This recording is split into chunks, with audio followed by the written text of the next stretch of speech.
Let's get started. My name is Reshaping. I'm the director of the Laboratory for Fertility Research, and I would like to welcome you all for our regular event here.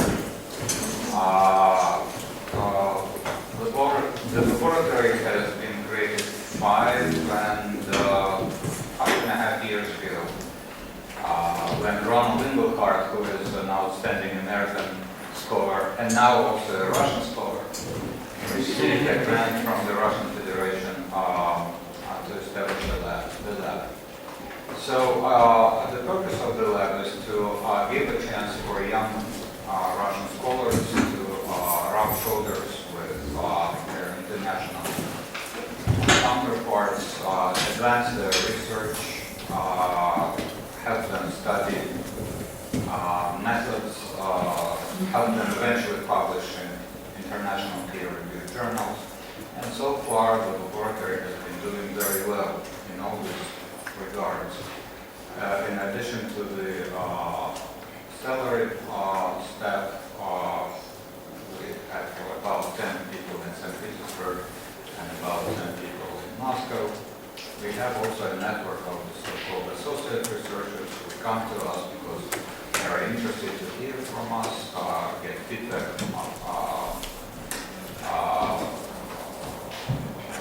on their research, presentations, and eventually some of them actually publish mentioning our affiliation as a secret affiliation, and we are grateful to them. But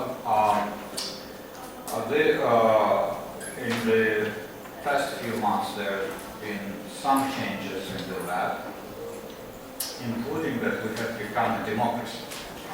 So instead of being governed personally by myself, it is now run by an assembly of peers. Those people who have published in good journals already, they gather about once a month to discuss various issues, and they make decisions which I and my associates implement. Making democracy work is not an easy task, but at least it increases commitment at the time of financial turbulence and instability. And so far, it has worked for us.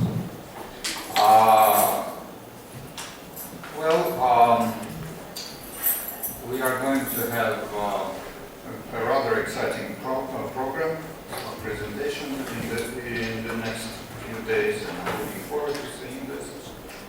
And myself will try to give as much feedback as I can. And without further ado, I would like to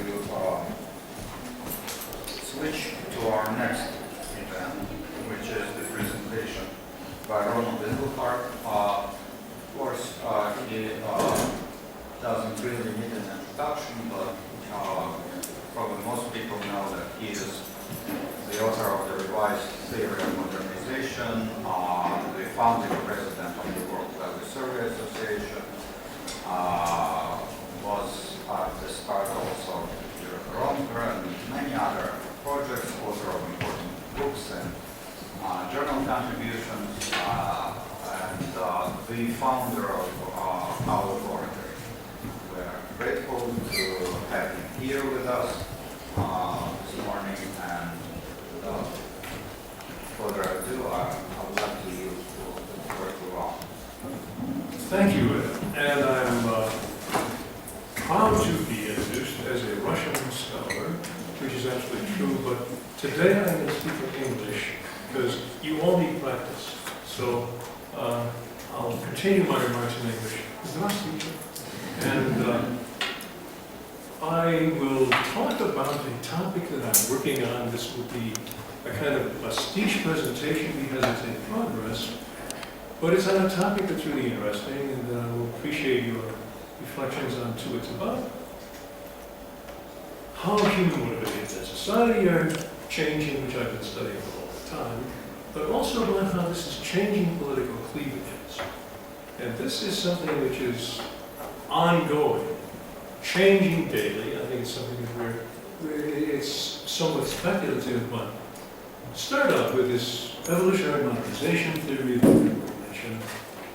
It is basically it is an idea of how societies change, starting with the postulate that humans give top priority to whatever needs are most crucial to survival. This is a sort of highly credible postulate because the urge to survive is common to all living organisms. And for very good reason, the ones that didn't have this as a high priority didn't survive. So it's almost tautological. The ones that survive tend to give top priority to survival needs.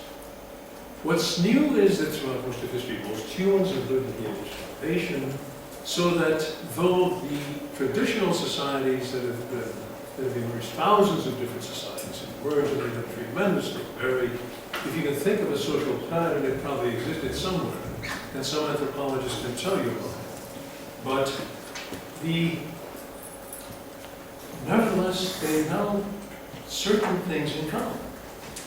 Among them, they gave top priority to survival. And survival implies certain things. Throughout most of history, most humans have lived in the age of starvation. Scarcity, being on the edge of not survival, has been pervasive throughout history, so that up until quite recently, societies have had certain themes in common. Population was held constant, mainly by shortages in the food supply.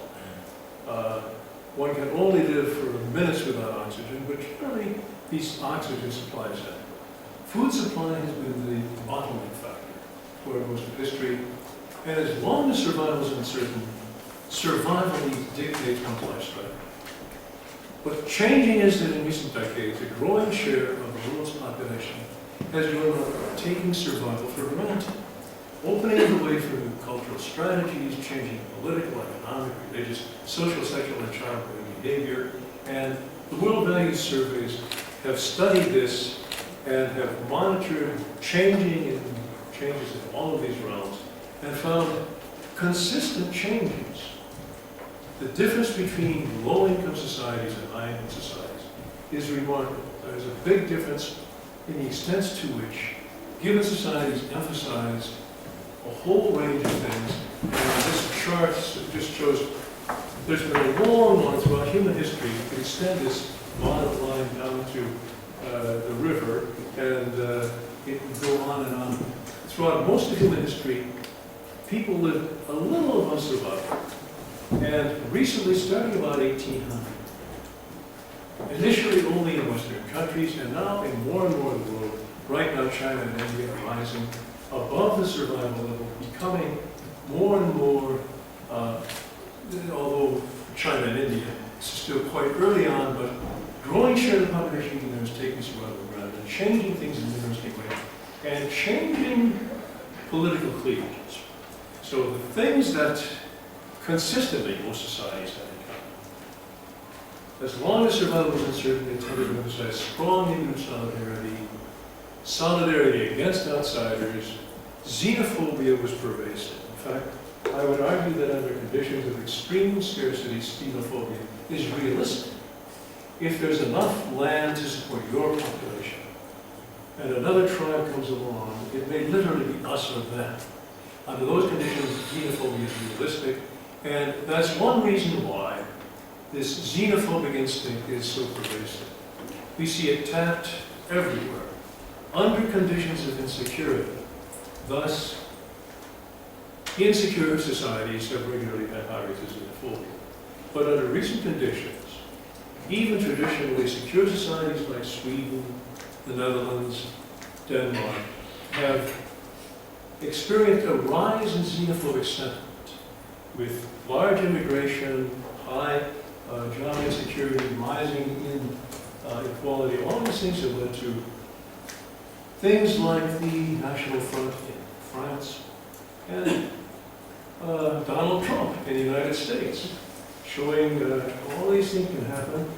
They come up with a variety of guises. Donald is unique, but he's also one more case in this traditional xenophobic reaction, appealing to the insecure strata of society, to right wing of the Republican Society, the Republican Party, and tapping pretty much the same things that Le Pen tapped in France, both father and daughter, under different varieties, and that even the Danish People's Party, in a country where you used to think the Danes are knee-jerk, tolerant people, now they're building walls, as Donald is proposing that we will build a wall to keep the Mexican rapists and criminals out, which is probably an oversimplified view of the Mexicans, in fact, an outrageous depiction, but that's how Donald presents them.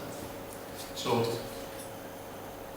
what I'd like to speculate on today is changing political cleavages.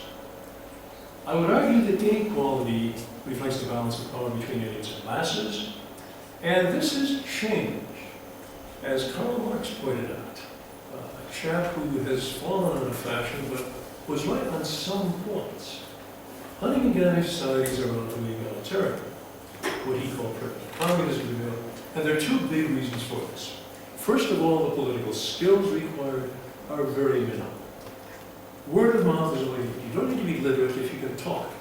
You can communicate in the tribal basis.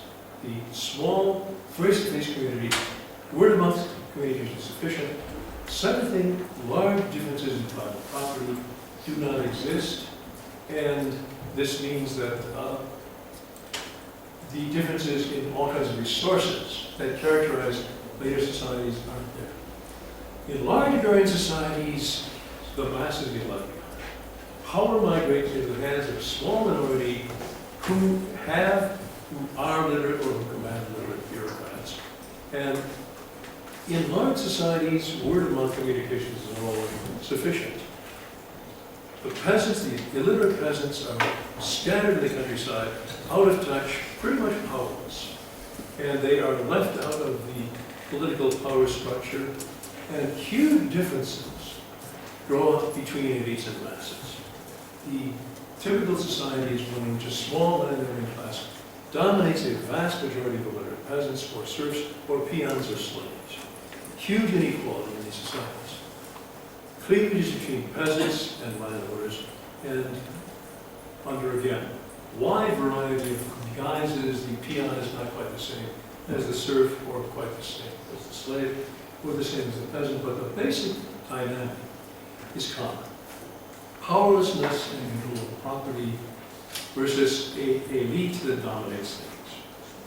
Early industrial society was also dominated by a small industrial commercial elite that exploited large numbers of workers, producing high levels of inequality, pretty similar to that of agrarian society. Very high levels of inequality, but things began to change. Very important change came in because industrial society was urban. And instead of being scattered around the countryside, the workers were concentrated in factories where they could communicate with each other. Furthermore, the needs of industrial society produced mass literacy, so they were no longer illiterate scattered peasants. They could organize in labor unions, they could organize in political parties. And this changed things profoundly. There's been a huge amount of discussion lately about inequality, starting with Thomas Piketty, but with vast literature as well. And then, well, not starting, let's say, famously stimulated by Piketty. And this has been very wide for very good reason. I think that rising inequality is a tremendous problem. It's one that I am taking the focus of my attention right now. And I think it has severe implications. And looking into it, I see no end to it in terms of market forces.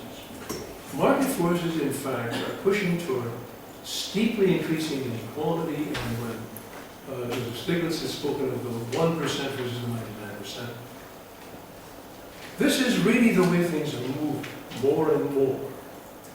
It used to be in the industrial era, economic inequality declined because there was a working class based alliance, which had, once workers got enfranchised, they didn't automatically rule, but they became one alternative that from time to time would elect governments that implemented big programs of redistribution.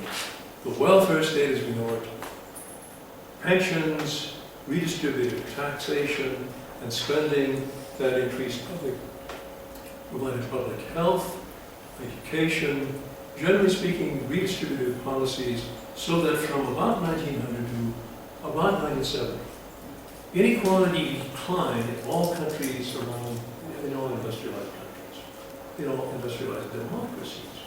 Democracy was an important part of this. In the United States, the New Deal was this famous program, but there were popular fronts and labor governments and a variety of variations on this model of working class-based political parties on the left, implemented redistributive policies, and contrary to Piketty's take, I would say inequality is not something to be analyzed as simply from the economic perspective. In fact, the dominant factor in inequality is political, the distribution of power between elites and masses. This is the decisive factor.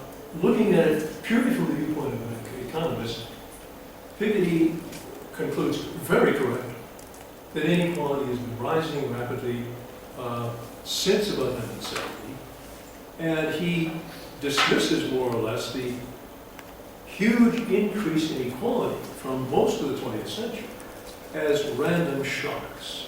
Well, if the only thing you see is economic factors, they're random shocks. From a political viewpoint, they're clearly not random shocks. They represent the mobilization of the working class to form an effective coalition that was able to elect governments that implemented redistributive policies. It's hardly random. This is one of the main dynamics of history. The mobilization of the working class was a great big factor. This is, let's say again, it sounds like it goes of Marx. Obviously, I do not advocate abolition of private property. I do not see the revolution of the proletariat as just around the corner. Obviously, Marx was wrong on some important predictions, but the notion that the working class would become an important factor, he was right on. It rose, it became a major factor in this redistributive coalition that dominated most of the 20th century. Alas, Marx did not foresee the rise of the service sector. The working class did not grow to become the overwhelming majority of the workforce. It rose and declined to the point where it's now a rather small minority of the workforce. So this working class-based coalition is no longer a reality, and a large factor in why we've seen rising inequality since about 1970 has been the simple fact that we have changed from the industrial economy of the main conflict being between the workers and the capitalists to a service economy in which organized labor was a small factor. It was no longer able to dominate politics or even take power occasionally. This was linked with the Reagan Revolution, the Thatcher Revolution. Organized labor became a declining part of the workforce. This was a factor that time marches on. History is unpredictable, let's say.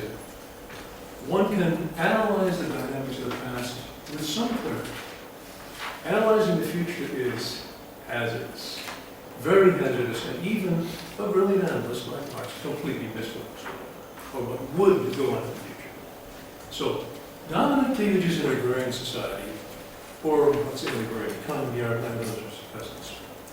In industrial economy, capitalist versus working class.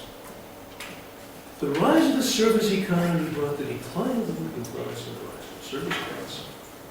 And the rise, this is something that I'm examining with a lot of attention. The rise of the knowledge society is something that I like a lot.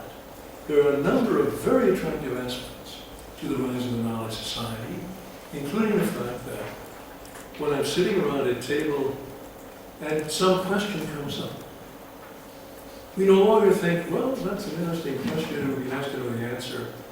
Instead, somebody pulls out a cell phone or a laptop or a notebook and finds the answer. Universal knowledge. We are omniscient. You can find out almost anything very quickly. The knowledge society has wonderful advantages. It enables another thing about the knowledge society is it makes the world value survey possible. It makes it possible to measure and understand and analyze what is happening inside people's minds. It would be virtually impossible without the internet and modern computers to carry out coordinated surveys in countries containing 90% of the world's population, measuring basic values and measuring over time change in basic values and motivations. So this is going on, I would say, hooray for the knowledge society, but there is a dark side to it. It is increasingly a winner-take-all economy. And the artificial intelligence economy reinforces this. Human labor is becoming a dispensable commodity. The bargaining power of human beings is diminishing. In the foreseeable future, almost any profession could largely be taken over by artificial intelligence. This is something that we need to examine the implications of, because you see it in the job market today. Young lawyers going on the scene used to be greatly in demand. It used to be sort of one of the comfortable realities was get a law degree, you're always sure to have employment. It's one of these safe things, there's always a need for lawyers. That's no longer true. It used to be that entry-level, newly minted law school graduates would put to work in discovery, it's called. You go through bales of documents and figure out what the facts are and make a report for the partners. That can be done by computer. And it can be done much faster, much cheaper, more accurately by computers. And the law firms have discovered this. And there's a glut of lawyers on the market. The latest statistics are that about 40% of the graduates of law schools do not get a job as lawyers, do not get a job that requires passing the law boards. Real glut. And furthermore, it's very skewed. If you graduate from one of the elite law schools, you still get a job. The lower tier law schools are mostly producing unemployed people. This is something which is a dramatic, shocking change. If you're comfortably, if you're a law partner right now, things don't look so bad. If you're coming on the market now as a law school graduate, even in a profession that used to be secure, low pay, one of the obvious upper class things that made you side with the Republicans because you wanted to protect your high income, that's no longer true. And it is getting less true. Because artificial intelligence means that more and more, not just the search process, but interpretation of legal precedents and so on, can be taken from artificial intelligence. In the field of medicine, for example, artificial intelligence is generating programs that can go through an enormous database. Let's say 500,000 cases of leukemia, or God knows what it is, examine the symptoms systematically and come up with a more accurate diagnosis than most doctors. Now, this is here. And artificial intelligence improves at a rapid pace. Artificial intelligence is making medical doctors a dispensable commodity in the long term. Actually, there is, because of an aging population, there's still a shortage of medical doctors, but they are becoming a commodity nevertheless. Their bargaining power is weakening in the face of outsourcing. If I get an x-ray taken at the University of Michigan Hospital, does some young MD read it? No. It's zapped to Bangalore, India, where a competent physician in India interprets the x-ray and zaps back his diagnosis the next morning, within hours. And this is one part of it, but this can be done by artificial intelligence, increasingly. Right now, it's more efficient to zap it to Bangalore, but I would not say this is the way of the future. I would say artificial intelligence will be doing this already. Medical diagnoses can be done to a large extent more accurately than the average physician comes up with. If you do studies of it, there's quite a variation in how, given this set of symptoms, the different doctors would come up with different diagnoses. It is the artificial intelligence will come up with the most probable, sort of the optimal diagnosis. Not that it's perfect, but that it's more accurate than an MD would, the average MD would. And I think this is part of the way of the future. We are moving toward a society, in other words, where it is no longer working class versus middle class. This coalition has gone down the drain for various reasons. The decline of the working class, the union-breaking policies of the 70s, 80s going on right now in the US. They're breaking the teachers' unions in the United States. This is reducing the workforce to a commodity, converting secure, well-paid jobs to precarious, not well-paid jobs. Not just for the working class. This is something which we've known about for some time. Since 1970, the working class male's real income has not increased. The economy has increased vastly since 1970. Huge increase in income. So the GNP per capita is way up. But the real income of working class males has declined since 1970. Not only no gains, actually declined. Because of the improvement in the status of women, it's not true of working class women as a whole, although increasingly. This is becoming true there also. There was a big increase, and now the decline is coming on. So, if left to market forces, humans need not apply. What we are looking forward toward is a new coalition where, according to Stiglitz, and he's, in my opinion, and in view of the Nobel Prize Committee, a brilliant economist, we are moving into a 1% versus 99% as the real economic conflict of the future. In terms of economic power, the gains of the last 3 decades have gone overwhelmingly, almost entirely the top 10%. In fact, the 90% have made no gains. The gains have all gone to the top 10%, and mainly the top 1%. Even the people at the lower part of the 10% are being gobbled up too. So this is a huge change. If left to market forces, this is what's going to happen. And quite understandably, there is a business model that makes sense. If your goal is simply to maximize the corporation's profits, what you do is you squeeze the workforce.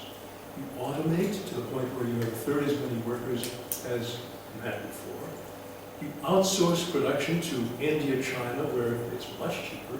You cut the workforce, the manufacturing workforce, almost entirely. I mean, they almost abolish the manual labor. And then you do further things with artificial intelligence, which reduce the workforce further to the point where lawyers have become a commodity, doctors have become a commodity. What's really tragic, all of this I do deep concern, but really, what really is breathtaking and shocking and awful, it's happening to academics. This is true in the academic profession. Statistics on the share of the teaching that is done by tenure-track professors has gone down from the majority. When I entered the academic profession, I took it for granted that I would get a tenure-track job, and did. And have been working for longer than you would believe. I've been working, though I'm still young, I've been working at the University of Michigan for 50 years. And this has been fun, I loved it, I had a great career. My son looked at the political science profession and decided to go to medicine. He has viewed the job outlook in political science as not very attractive. When I look at the trends, we've moved from a society in which academic life used to be a secure job with tenure and things like this. They have not officially abolished tenure. What they're doing is stealthily abolishing tenure by replacing tenure-track people with part-time people, adjunct professorships, people there for a couple of years who are paid much less, have insecure jobs, can be exploited much more effectively. This makes sense. If I were CEO of a university, this is what I would do. Tenure is a terrible idea. They're there whether they work or not, and some of them don't work. And you can lower costs and get the teaching done by an adjunct professor who's paid a half or a quarter of the salary, and if you have a part-timer, does not have to pay benefits, long-term pension payments. It's much cheaper, much more efficient. So if I were CEO, let's say, hypothetically, if I were CEO solely motivated by profit maximizing, by getting the most medical work or legal work or teaching done, I would have it done increasingly by computers. I have seen, alas, there are computer programs that teach certain things quite effectively. If you're preparing to pass the LSAT for law, or the MCAT for medicine, or the GRE for social science, you can prepare for these exams quite well with computer programs, and they actually do a good job. Narrowly speaking, they don't have the human warmth, the imagination that we professors have, of course, but I would say, grudgingly, a lot of the teaching can be done well by computer programs. Because you're sort of admitting trees and the devil does some of the things well. I think this is the reality that we're facing. I think that market forces alone are making human labor a precarious commodity, more and more capable of being exploited. And, okay, if left to market forces alone. But it is also true that we have a political coalition that is potentially unbeatable. If we indeed are talking about the 1% versus the 99%, the working class never approached being 100%. If the 99% can be mobilized, and of course you'll never mobilize all of it, but if you can get most of it, you have an unbeatable political coalition. And I would say ultimately inequality is decided by politics. It is not something that must be left to market forces. This is part of the theology of the right, that market forces are sort of, we have replaced God telling us thou shalt do this or that to market forces tell us what we should do and thou shalt go follow market forces alone.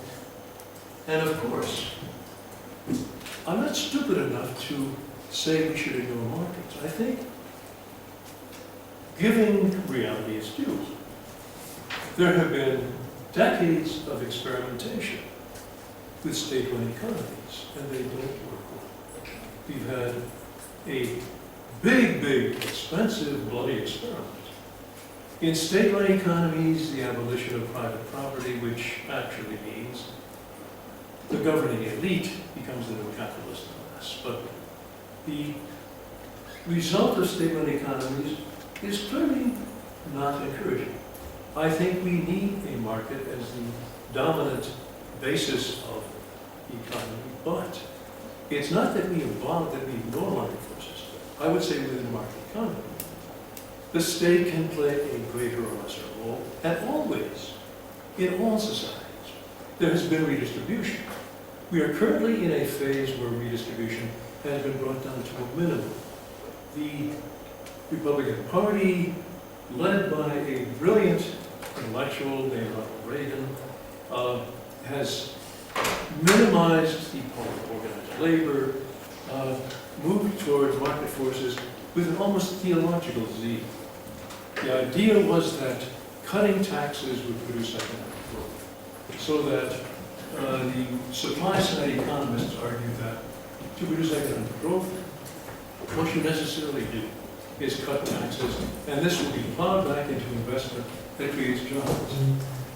Well, we now have several decades of experience with this, and it turns out that cutting taxes doesn't produce growth.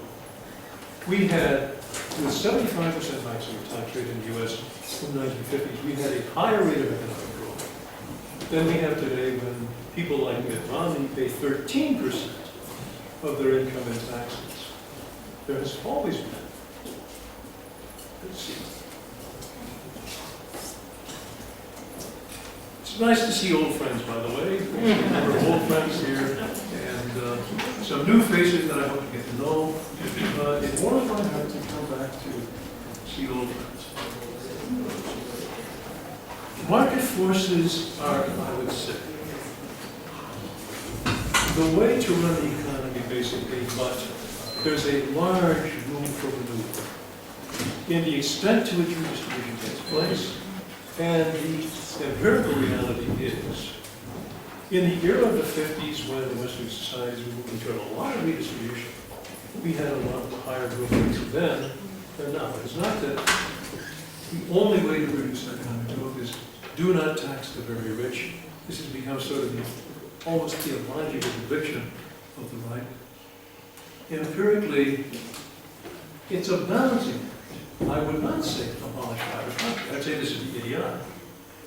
But all societies have had programs of redistribution led by the state. Even the United States, this holy center of capitalism, in fact has celebrated examples of redistribution going back to the land grants that enabled railroads to build transcontinental railways, the land grant colleges that were the basis of modern agriculture that led to experimental work in breeding of livestock, fertilizers, insecticides, improved seed varieties. This was done by government funding, and it's increased, including government funding of the National Science Foundation, the National Institutes of Health. There's a long tradition, even in the US, of redistribution. I would say it goes back, of course, way beyond that, before the US existed. All societies have had some degree of redistribution. The reason is you have to redistribute. The reason for this is advantages tend to be cumulative.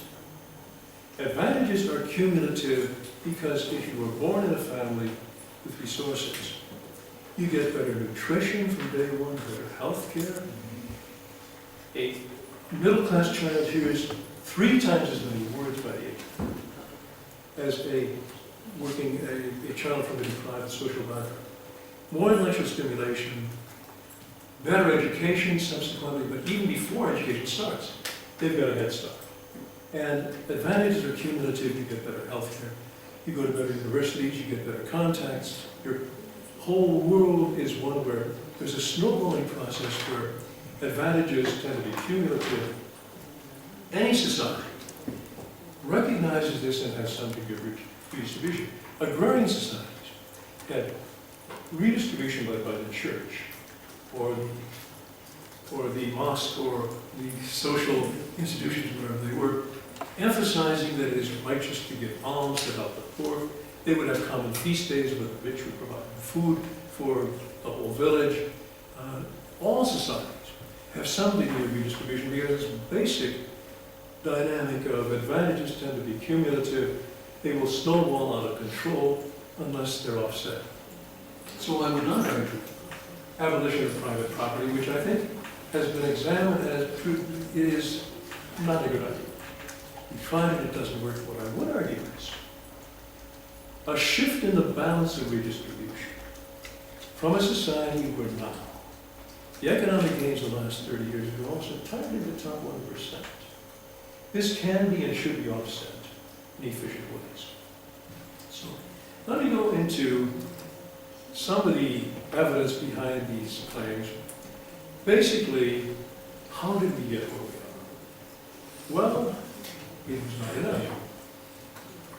From the 1930s to the 1950s, expanding welfare states reinforced existential security, and this was one factor that led to a big cultural change. And I spent the first 2/3 of my career examining the consequences of rising security. Right now, I'm examining the consequences of declining security, because this is an era of declining security. There were 3 main factors leading to the rise of a huge cultural shift, the rise of post-materialist values, post-materialist issues, which transformed politics in the Western world. We've spoken of the rise of the working class coalition. That was a huge factor in the 30s, 40s, leading to redistributed policies. This itself was a major factor transforming the world. It reinforced existential security. People began growing up taking for granted that they would not starve. This was partly because of the economic miracles of the post-war era. The pie was bigger, and the welfare state meant it was reliably distributed, so no one starved. This was a big change. A growing share of the world's population grew up under conditions of unprecedented economic and physical security and began to transform human motivations and behavior. This was the start of wonderful changes. Economic development brings increased economic and physical security and reduced vulnerability to disease, leading to increased cultural openness, which leads to less hierarchical, more democratic institutions. Growing existential security brings changing values, growing tolerance of gays, lesbians, greater emphasis on gender equality, more participative behavior, growing democracy. Among these changes, the decline in xenophobia. I mentioned under conditions of insecurity, severe insecurity. Xenophobia is realistic. Conversely, the world became more open. Became more open to diversity instead of seeing different peoples as frightening, threatening to take away your livelihood. Growing tolerance, and then actually, with high levels of security, there was a positive orientation toward diversity and interest. Let's try some different cuisine from what Mama used to. Let's try French cuisine first, and then Italian cuisine, and then Thai, and eventually recipes from Zanzibar. It leads to exploring people going large, paying large sums to go large distances, to experience cultural differences, which are stimulating and interesting. So it's from xenophobia to actually being interested in diversity, seeing it, hey, this is really quite fascinating. This was a big change and a positive change, and it had a downside in a different direction. But let's go on with the good things, because there clearly were very good things happening. The world has become a freer place. We see this in the World Value Surveys. Some of the things we measure with the World Value Surveys are the increasing emphasis on gender equality. Women have become, where once they were second-class citizens, today, increasingly almost any job open to men is also open to men. And this is, for half the world, it's a freer, a world of greater choice and autonomy. So this is a really big change, very positive change. Growing tolerance of outgroups in general, greater protection for handicapped, for foreigners, in the sense that even foreigners have rights. Sort of the human rights movement is a development that I think it would be hard to criticize the idea that humanity has rights. And let's say, from my perspective, I assume virtually everyone in this room would agree with that, though it is not universally a universal shared norm. In biblical times, if you read the text, xenophobia was normal, and genocide was not only accepted. God demanded genocide of the chosen, by the chosen people. So let's say values have changed quite a lot, and much of the change is recent. The notion of genocide is profoundly wrong and unacceptable. It's a modern development. It was once standard practice throughout most of history. It wasn't called genocide. It's just called, we won. And we will enslave and kill the people we love. Changing values and cultural norms, growing up under conditions of security, have wonderful consequences. It's basically a very upbeat finding, and this, I would say, is not just a sort of hopeful claim. It's something that we've studied empirically, starting in 1970, when I was, before any of you were born. This was something that I began studying in a six-nation study where we tested the thesis of intergenerational value chain, hypothesizing a shift from materialist values that emphasize economic and physical security above all, to increasing emphasis on post-materialist values, emphasizing freedom of expression, freedom of choice, autonomy. A move toward freedom, in other words, in people's priorities. we found to a degree that I was thrilled by, this is 1970, this first six-nation survey, we found, as hypothesized, a generational shift. It was not that the post-war economic miracles and the welfare state and the absence of war were changing values overnight. People's values are stable. They tend to be pretty much fixed by the time you're an adult and don't change much after. Consequently, we did not hypothesize that from day 1 year to the next we'd have a major change in values. Instead, we hypothesized that as people grow up, as people who were growing up experiencing high levels of security, their values would shift toward greater emphasis on autonomy rather than emphasis on physical and economic security. What we found in this first survey was a huge intergenerational shift from an enormous preponderance of materialist over post-materialist values among this oldest group, those 65 and over, which is probably hard for you to see over there, but there was an enormous preponderance, 14-to-1 preponderance of materialist over post-materialist among this oldest cohort in 1970, which of course they were born in 1905 or earlier, way back to 1896. This was probably the way the world looked throughout most of history. Huge preponderance of materialist emphasis.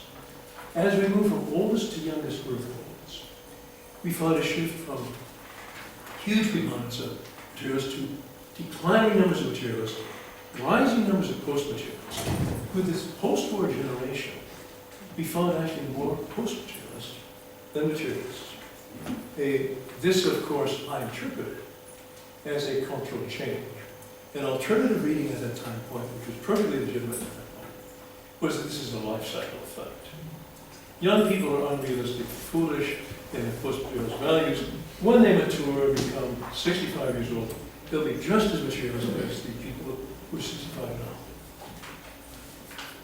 We have, fortunately, we're able to answer that question.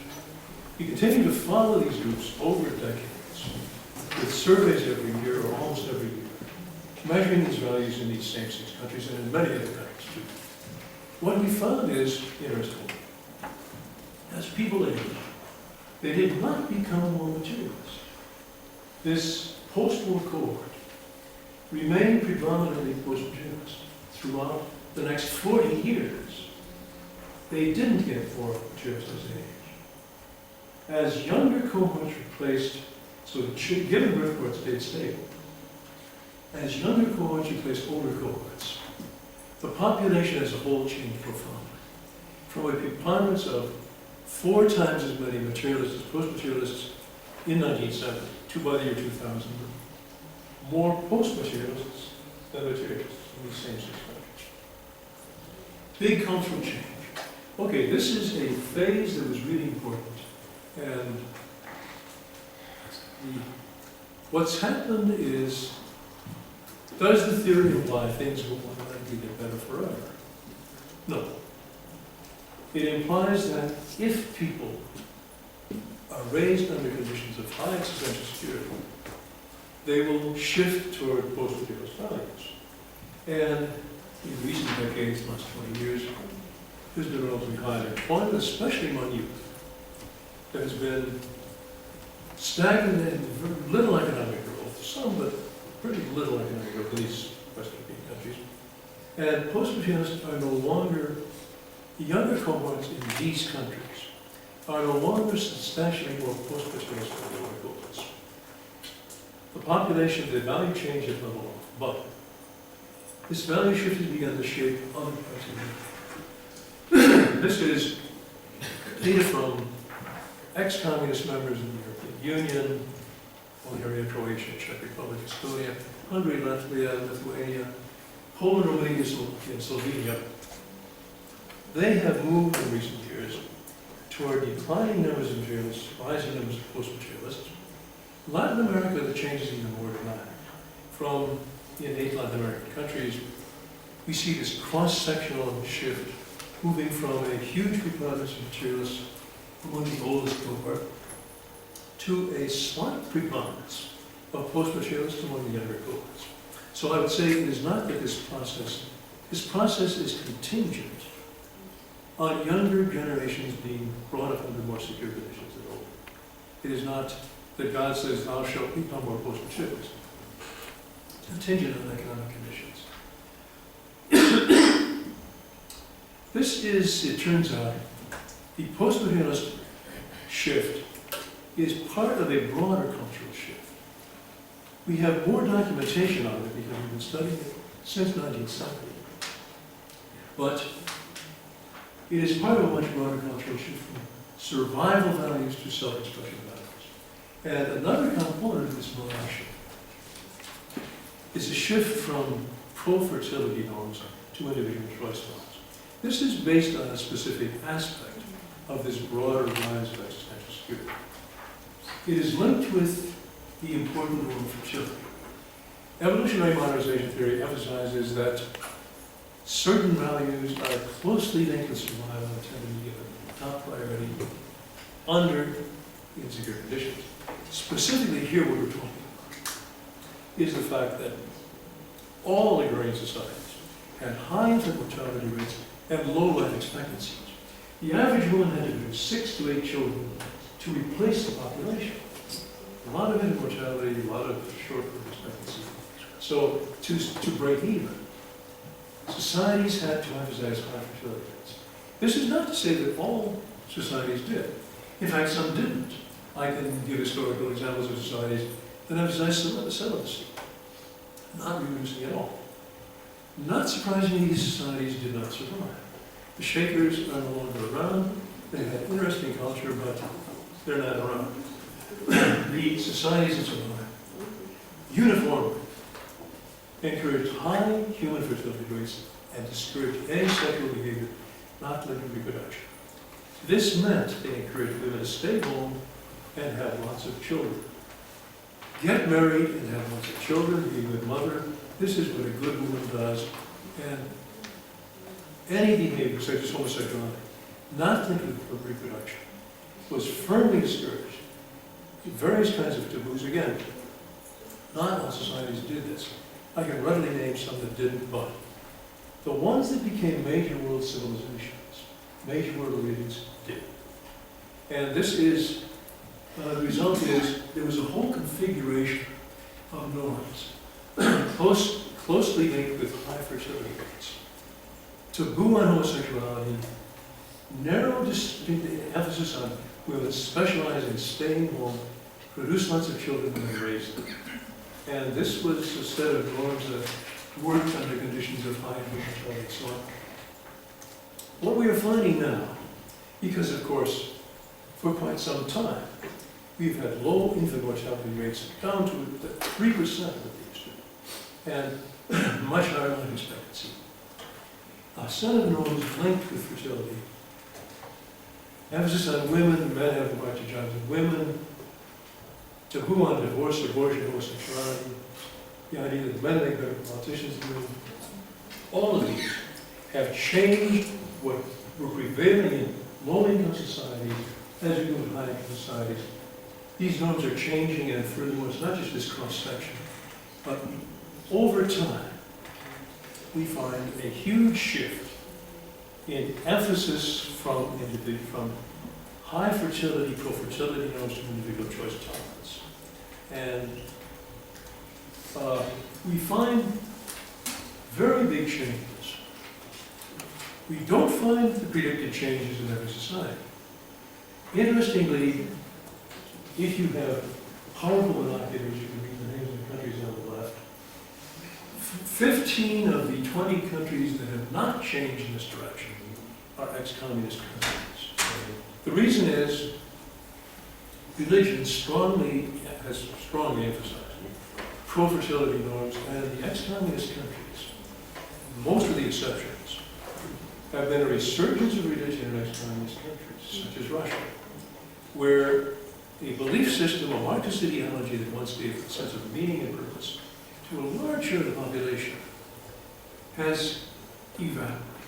I think the belief in what once seemed to be we are building a good society, it's worth sacrifice and trust, is no longer shared. True believers in Marxism have practically vanished, and religion and nationalism have moved in to fill the vacuum.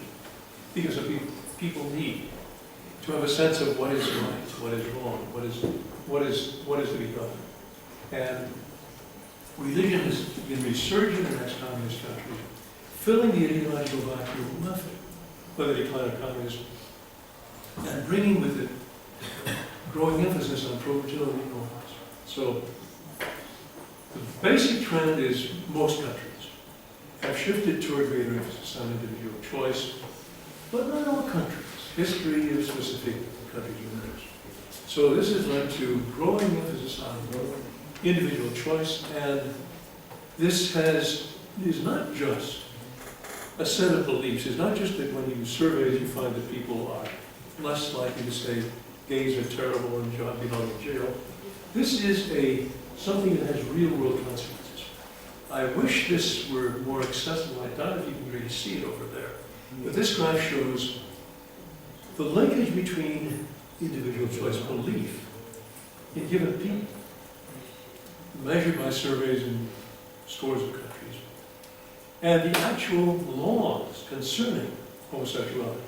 They range from the death penalty for homosexuality in Iran and Saudi Arabia, up to same-sex marriages legally established in Sweden, Norway, the Netherlands, Spain, Canada, Argentina, South Africa, and since last year, the US.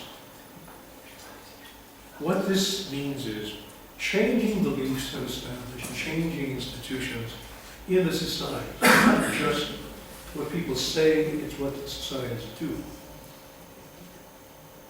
I will have to pass, since I've just been reminded by Ed that we have 5 more minutes. I'm going to pass really quickly over some great material. One of the other nice things that has happened is this shift from pro-fertility to individual choice laws is closely linked with declining willingness to fight for one's country. We've experienced, since 1945, the long peace.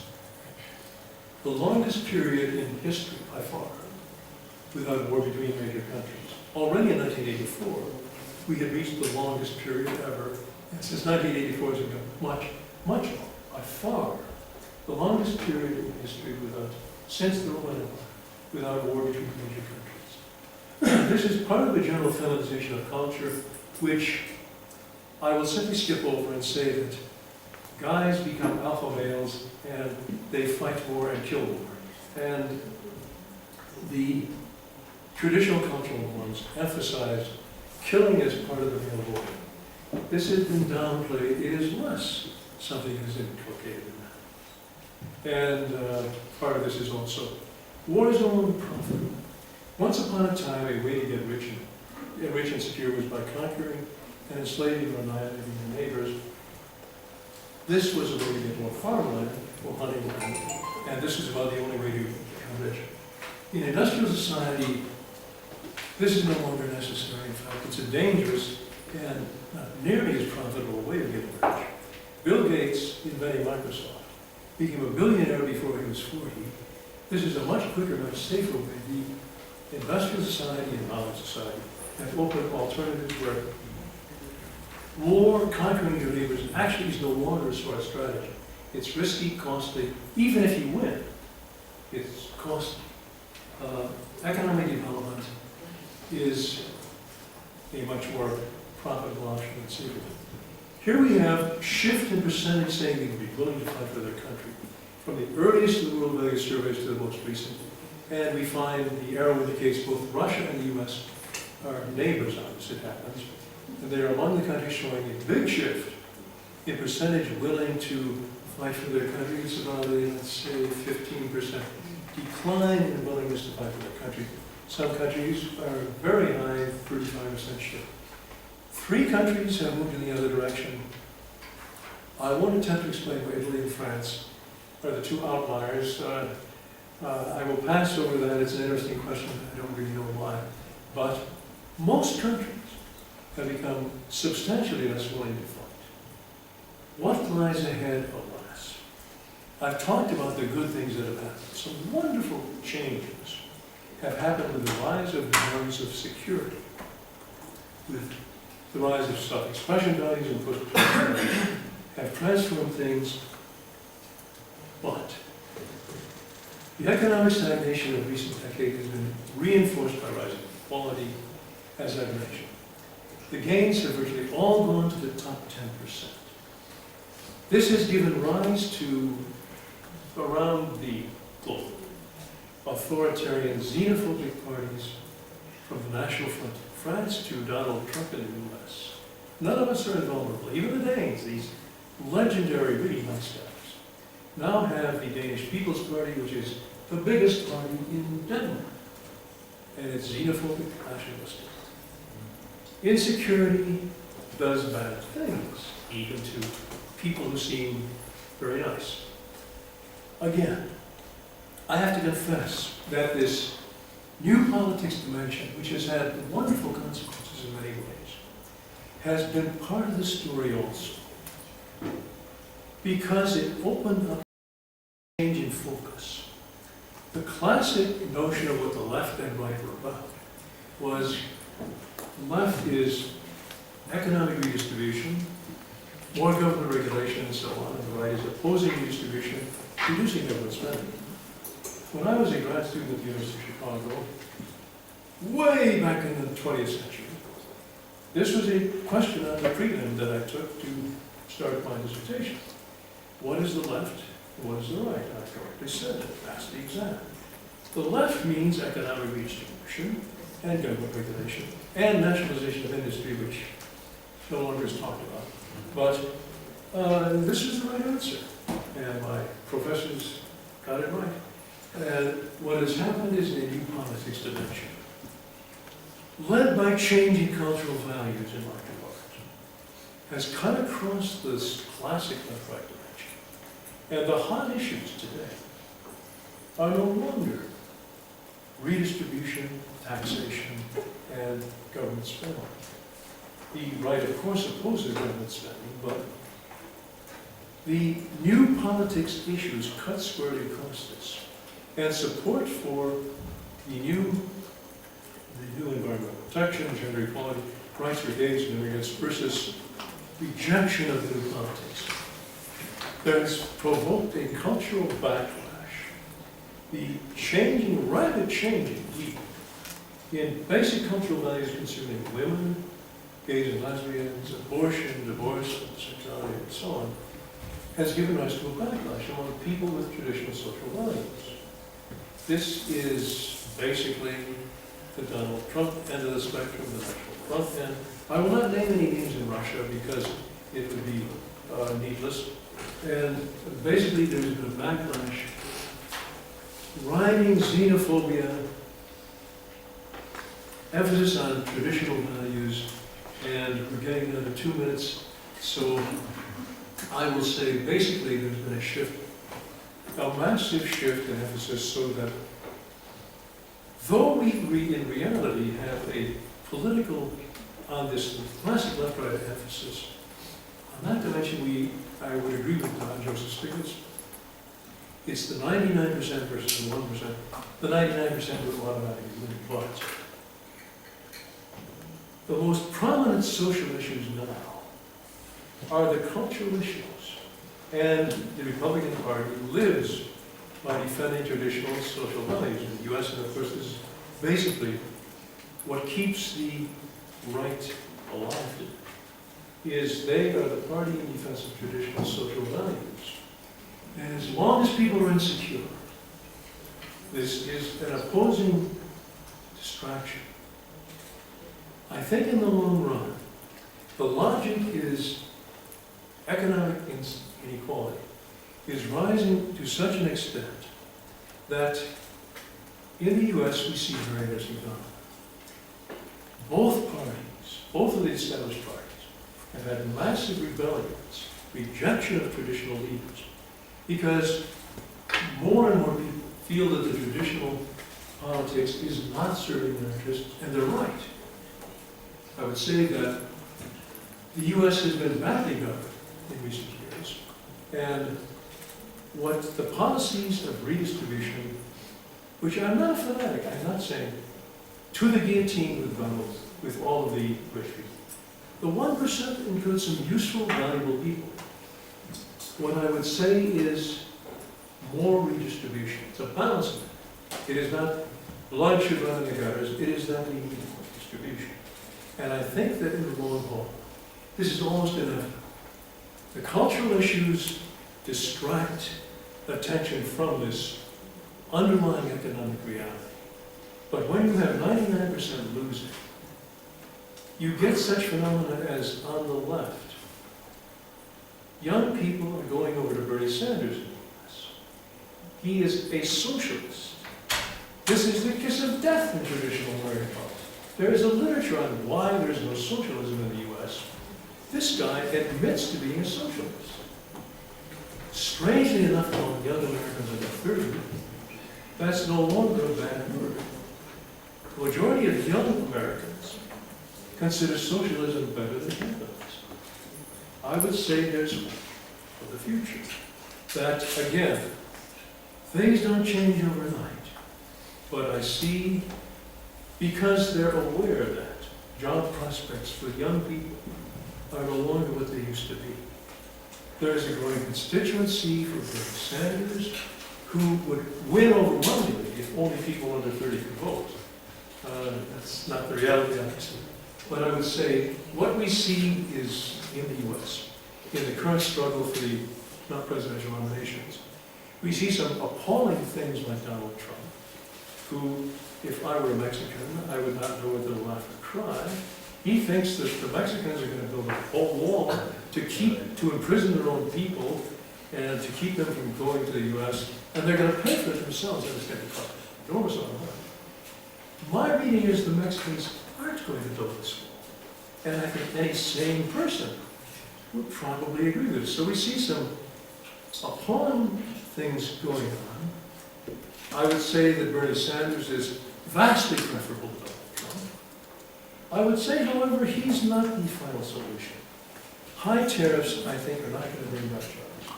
I think that this might be sort of a stopgap. But torpedoing international trade is not going to bring back jobs because the jobs are losing to the knowledge society. They're not going to come back. What we need is fundamental changes in redistributive policies on the part of the US government. And I think, because as Abraham Lincoln once said, you can fool all of the people some of the time and some of the people all of the time, but you can't fool all of the people all the time. I think in the long run, what we're seeing is American public is discontented and doesn't trust traditional leadership. And they're groping toward a solution where I think the answer will be more redistributive policy. Thank you for your comments.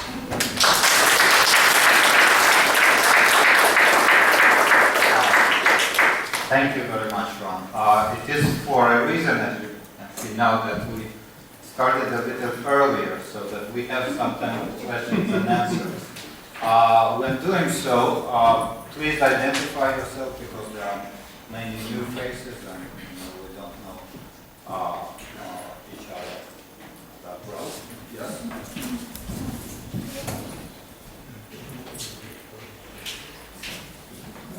Victor Kotarevich, Russian Academy of Science.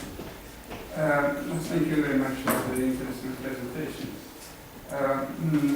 You mentioned three exceptional countries where population is willing to fight for their countries.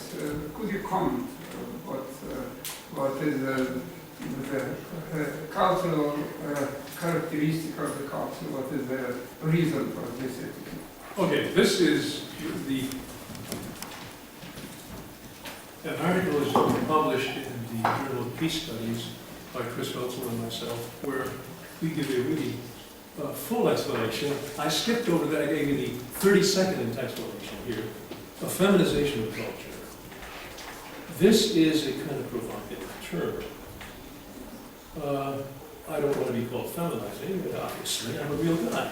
But I would say that the alpha male image of John Wayne is sort of, when I was a boy, John Wayne was the go. So, follow me, men, you'll shoot them all dead. And this is part of the male role of institute societies, and in fact, this is not just idiocy.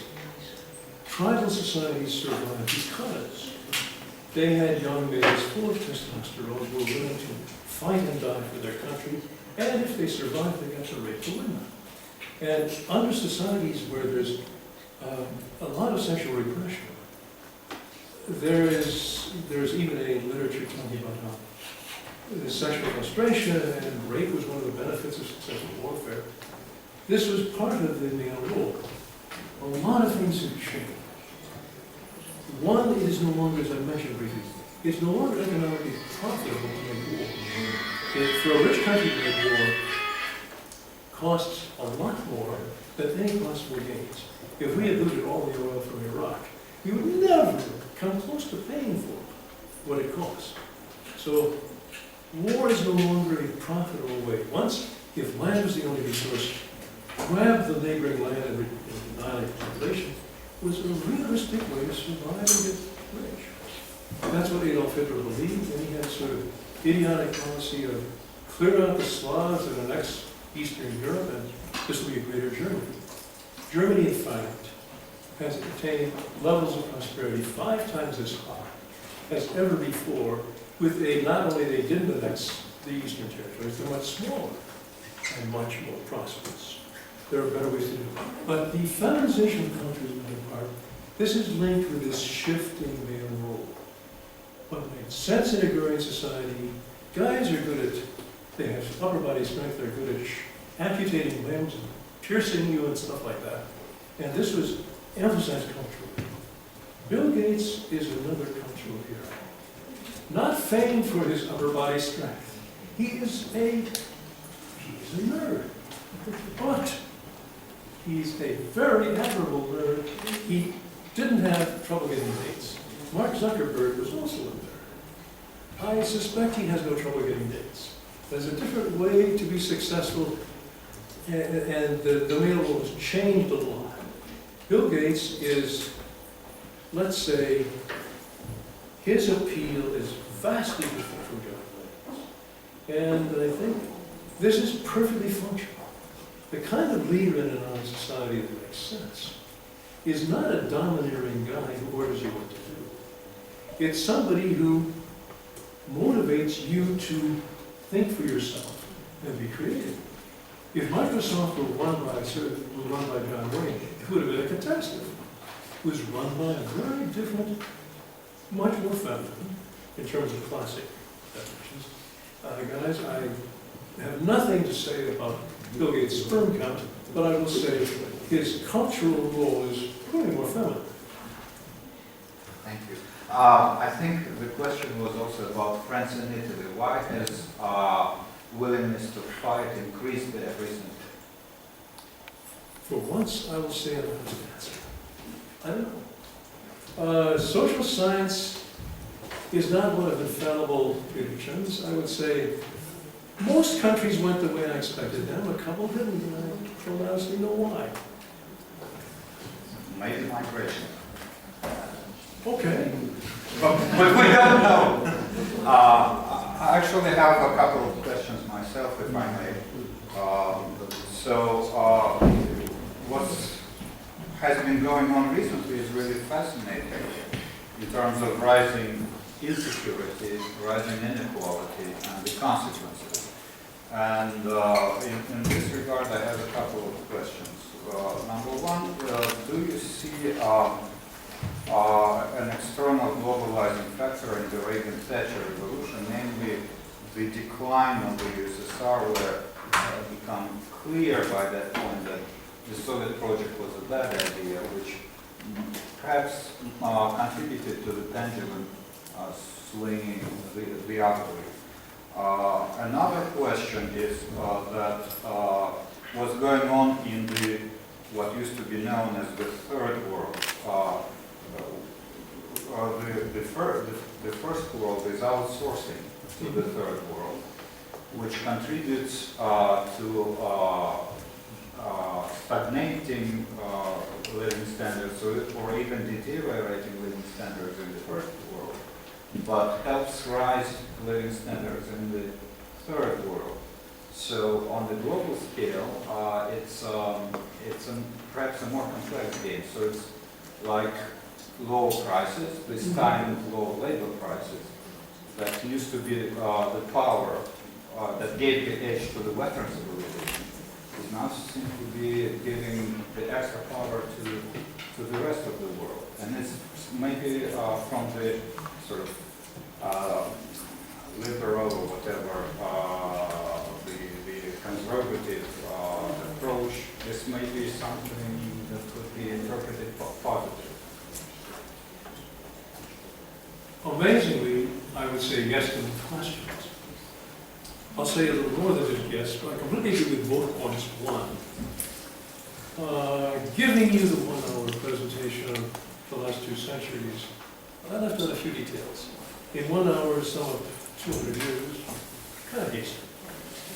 Yes, part of the story was, I emphasized the pie was bigger, economically, the welfare state meant it was more distributed, and the notion of, this additional notion of, there was a communist alternative which scared the capitalists and made them, especially in Germany, but even in the US to some degree.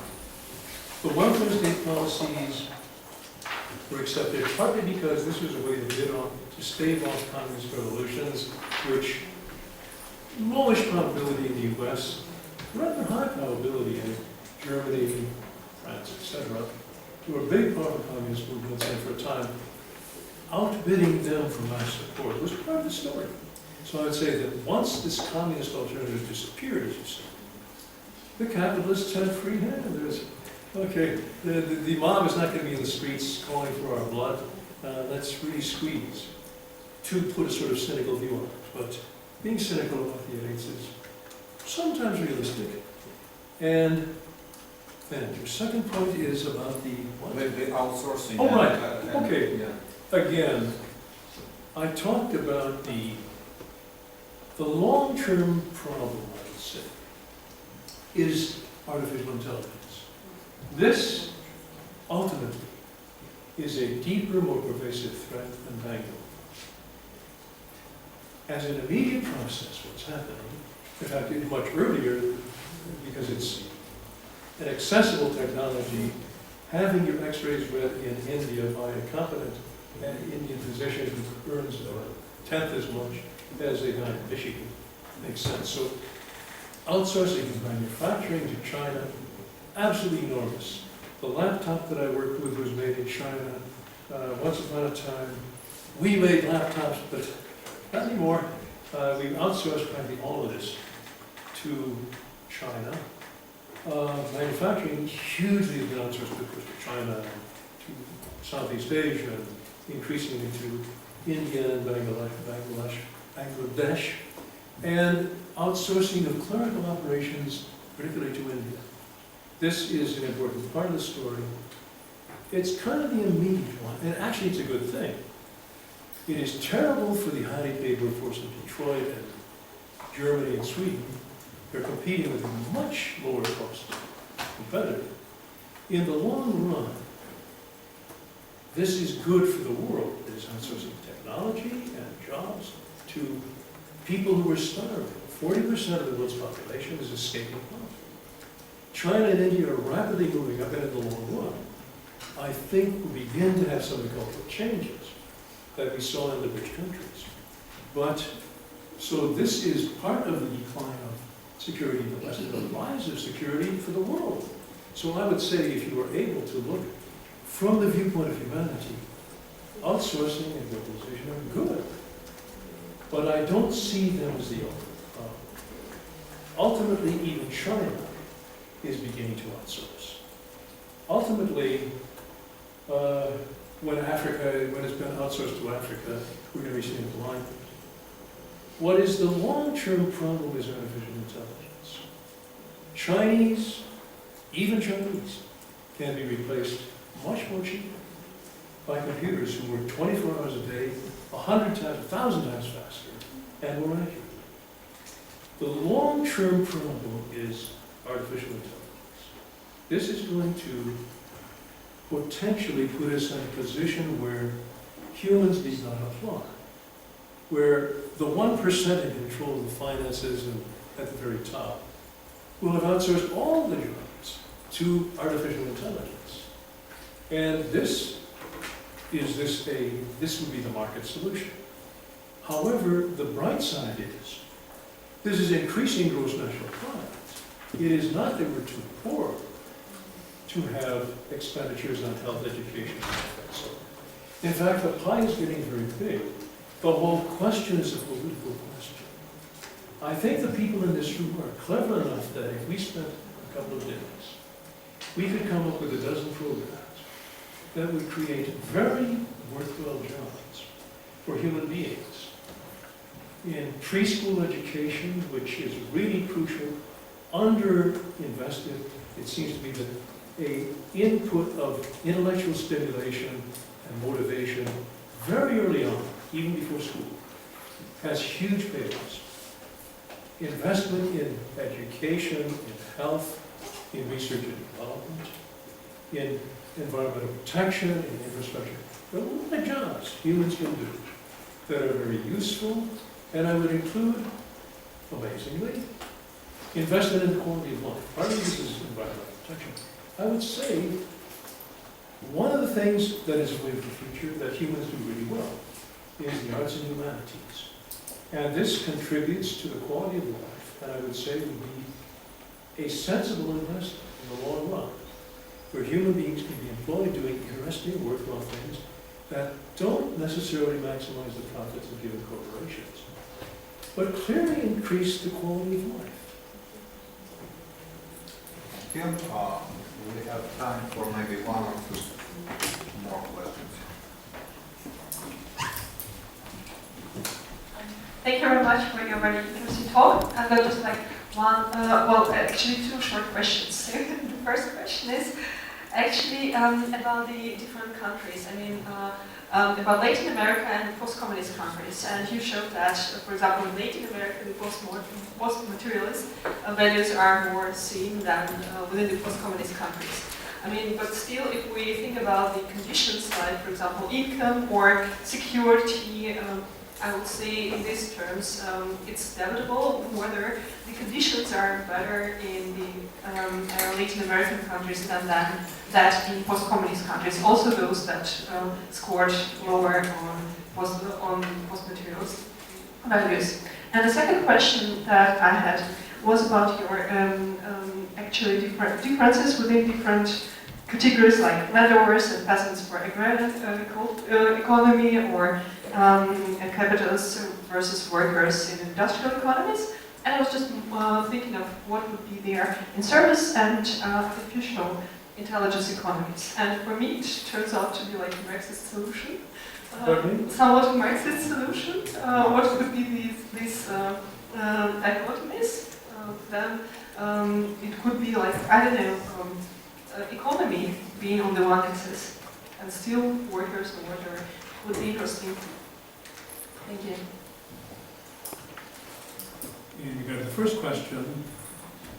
Latin America empirically has a high percentage of post-materialist in Eastern Europe. And I think it's because of this jolt of failure of communism, which actually had a retrogressive effect on ex-communist countries. They were doing relatively well in terms of development of self-expression values. And then the collapse of communism introduced declining living standards and declining welfare services and declining psychological security. I think that the failure of a belief system cost a lot. This is a factor that we have lots of statistics on GNP per capita, and the solidity of your belief system is not measured in any statistics that are available, but I think it's an important factor. Latin America has had economic growth and has had democratization and has a kind of sweet spot. It's got a balance between traditional religious values are still strong in Latin America, but they've also got democracy and gender equality. They're getting some of the best things of both traditional and modern societies. So I think that is levels of psychological security are still high, partly because there's still strong religious beliefs, though they're opening up to greater openness to gender equality and individual choice. So now, tell me your second question, because My second question was about the dichotomies, like, for example, in industrial economies it would be capitalists and workers, and would it be then in the service economies and artificial intelligences? I mean, what would be the dichotomies? Would it be like okay, I would corporations? say redistribution is something Marx approved of. In some ways, this is a phase Marx never dreamed of. He didn't even dream of the rise of the service economy as replacing the ever-increasing numbers of the proletariat. The idea that artificial intelligence would then replace the rising service sector is obviously not something he thought a lot about. It seems to me we're in a new era where some of the things Marx advocated, or let's say some of the things that the left has always advocated, we need redistribution. I would say, we could say humans versus artificial intelligence is the middle-class struggle in which humans control the votes. As long as it's one human, one vote, we're going to win. And we can have redistributive policies. As long as we control the machines, which I don't guarantee, as long as artificial intelligence has its own dangers, huge potential rewards, but I don't think anyone can guarantee we're going to stay in the ruling class. Let's say for the immediate future, I think the 99% are going to win, and I can imagine a very nice society that could be implemented with the vast resources available to the knowledge society.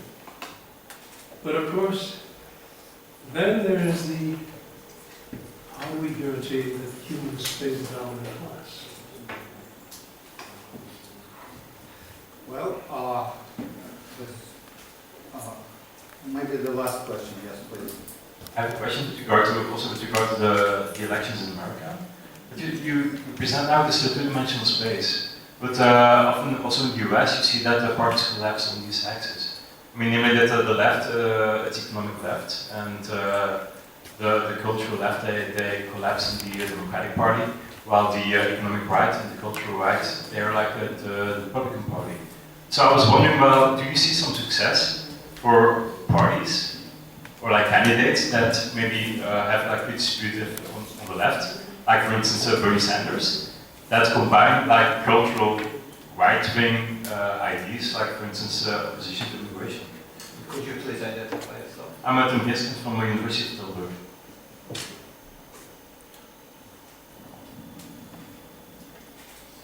Logically, the left, the new left, and the old left should coalesce only as a classic base of the old left. Classic base of the old left is the working class. The social base of the new left is the middle class. They tend to be different people. Getting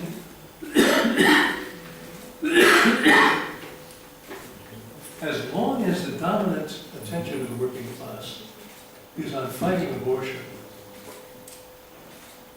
the Republican Party does okay. What's interesting is that these social issues that the Republican Party has used are fading. In 2004,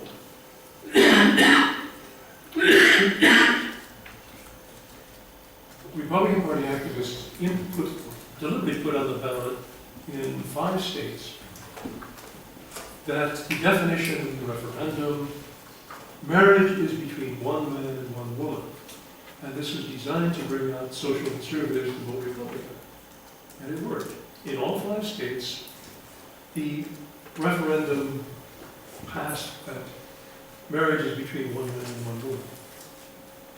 Recently, since 2012, there have been 5, 6, 7 additional referenda, and all but one of them went the other way.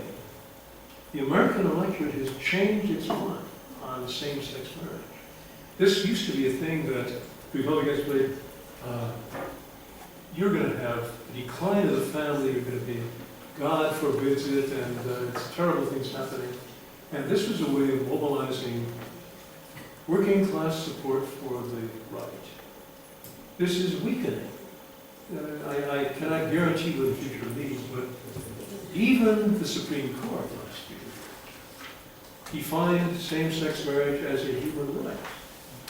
I think it's interesting that there's a perception of cultural changes occurring to the degree that even honorable Supreme Court justices want to be on the right side of history. So I think I think there's hope for more attention to be given to the classic redistribution issues, without, of course, disregarding the new issues that are important. But I think the problem is the social base of the new left and the new right, and the new left and the old left are different. And it's a matter of somehow working on a compromise. Well, thank you very much, Ron.